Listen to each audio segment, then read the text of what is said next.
Hello friends, welcome to my YouTube channel. I am Muskan Sangwan and आज हम पढ़ेंगे history का चैप्टर, क्लास 10th हिस्ट्री का chapter the rise of nationalism in Europe. कल के जो वीडियो था उसमें हमने बहुत कुछ पढ़ लिया था, कई टॉपिक्स पढ़ लिए थे, तो आज हम आगे पढ़ते हैं। अगर आपने वो वीडियो नहीं देखा है तो आप मेरे चैनल पर जाकर देख सकते हैं। तो अब हम शुरू करते हैं लिबरल नेशनलिज्म से। तो लिबरलिज्म क्या होता है? लिबरलिज्म होता है जो एक लैटिन वर्ड से डेराइव किया गया है। Liberalism meaning free. फ्री मतलब जब हम कोई भी कंट्री आज़ाद होता है तो उसे हम लिबरलिज्म कहते हैं। जो पीपल अपने आप को इंडिपेंडेंट समझने लगते हैं उसे लिबरलिज्म कहते हैं। अब हम बात करते हैं कि लिबरलिज्म जो है वो मिडिल क्लासेस के लिए क्या था। तो मिडिल क्लासेस के लिए लिबरलिज्म था कि वो इक्वलिटी के साथ रह सकते हैं अपने देश में और लोगों के इक्वल राइट्स प्राप्त कर सकते हैं।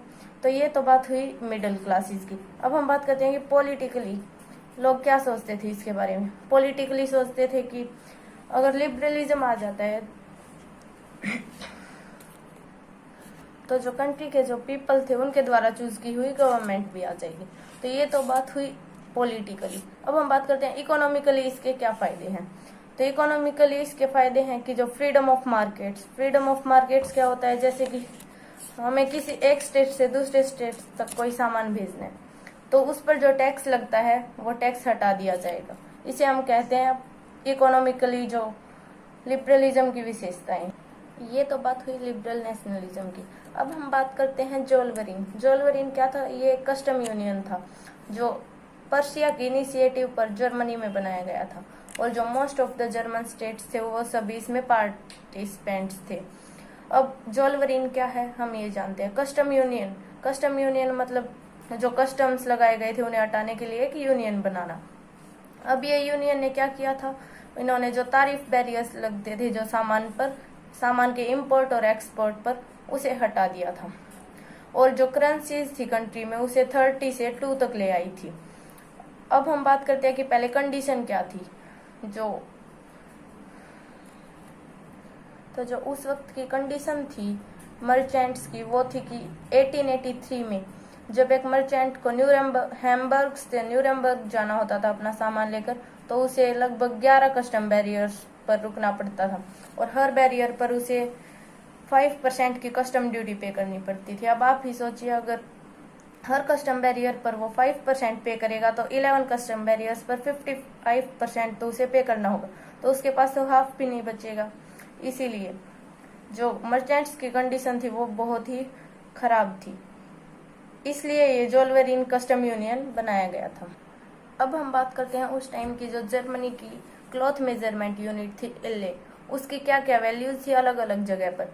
तो इसमें फ्रैंकफर्ट में जो उसकी वैल्यू थी वो थी 54.7 सेंटीमीटर। अगर आपको 1 एलए क्लॉथ खरीदना होता तो आपको 54.7 सेंटीमीटर का क्लॉथ मिलता। अगर आप मेंस में खरीदते तो 55.1 सेंटीमीटर। यही उसकी वैल्यू न्यूरेमबर्ग में 65.6 सेंटीमीटर थी। अब फ्रीबर्ग में 53.5 सेंटीमीटर। तो ये तो थी जो ये एलए थी, जो मेजरमेंट यूनिट ऑफ क्लॉथ थी जर्मनी में, उसकी वैल्यूज अलग अलग। ये तो बात हुई जर्मनी की। अब हम आते हैं फ्रांस पर। After the defeat of Napoleon की हार के बाद, नेपोलियन की हार कब हुई थी? 1815 में at the war of Waterloo के युद्ध में 1815 में नेपोलियन की डिफीट हो गई थी और जो यूरोपियन पावर्स थी Britain, Russia, Persia and Austria, उन्होंने कलेक्टिवली मिलकर नेपोलियन को हराया था। तो अब नेपोलियन की डिफीट के बाद क्या हुआ, जो उसने जो भी काम किए थे, जो कि उसके बाद राजा कौन बनेगा, इन सभी को डिस्कस करने के लिए एक वियना कांग्रेस बुलाई गई थी। इसे हम ट्रीटी ऑफ वियना भी कहते हैं। इसका होस्ट कौन था? ड्यूक मेटरनिच, जो एक ऑस्ट्रियन चांसलर था। अब इसमें जो काम किए गए थे, जो ट्रीटी ऑफ वियना थी, इसमें हम डिस्कस करेंगे। तो जो बोर्बन डायनेस्टी थी, जो पहले फ्रांस में रूलर्स थे उस डायनेस्टी के, जिन्हें नेपोलियन ने हराकर उसका राजा बन गया था, उसे फिर से रिस्टोर कर दिया गया और उसे ही राजा बना दिया गया। और फ्रांस ने जो टेरिटरीज थी जो नेपोलियन ने एनेक्स की थी, छीनी थी दूसरी कंट्रीज से, वो फ्रांस को खोनी पड़ी। और जो फ्रांस की बाउंड्रीज थी उस पर अलग अलग स्टेट्स बसा दिए गए ताकि फ्रेंच का एक्सपेंशन ना हो, उसका विस्तार ना हो सके फ्यूचर में और फ्रांस किसी के साथ लड़ाई ना। नीदरलैंड्स को फ्रांस के नॉर्थ में सेटअप कर दिया गया था, जबकि जो जेनेवा था वो पिडमोंट के साथ ऐड कर दिया गया था साउथ में। फिर हम बात करते हैं पर्शिया की, तो पर्शिया को वेस्ट में सेटअप कर दिया गया था, और फ्रांस के ईस्ट में जो रसिया है उसको पोलैंड का कुछ पार्ट दिया गया था और उसे सेटअप कर दिया गया था।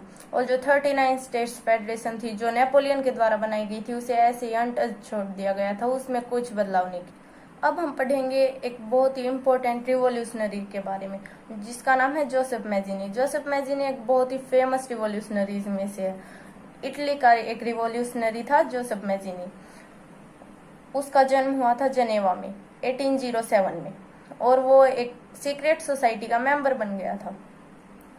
एट द एज ऑफ 24, मतलब 24 ईयर्स की जब उसकी एज थी तो उसे एग्जाइल के लिए भेज दिया गया था, उसे देश निकाला दे दिया गया था, क्योंकि उसने जो लिगुरिया था, लिगुरिया नाम की जगह, उस पर एक रिवॉल्यूशन, एक क्रांति करने का प्रयास किया था। ही फाउंडेड अंडरग्राउंड सोसाइटीज, उसने कुछ अंडरग्राउंड सोसाइटीज की भी स्थापना की थी, जो है यंग इटली जो कि मार्शलिज में उसने की थी, और यंग यूरोप ये उसने बर्न में स्थापित की थी। Mazzini believe that God had intended nations to be the natural unit of mankind, मतलब उसने, जोसेफ मैजिनी मानता था कि जो गॉड है, भगवान है, उन्होंने नेशंस को मैनकाइंड की नेचुरल यूनिट्स के रूप में बनाया है। तो ये आज की वीडियो में बस इतना ही। Thanks for watching the video. Please like, share and subscribe अगर आप हमारी वीडियो को पसंद करते हैं। Again thanks for watching my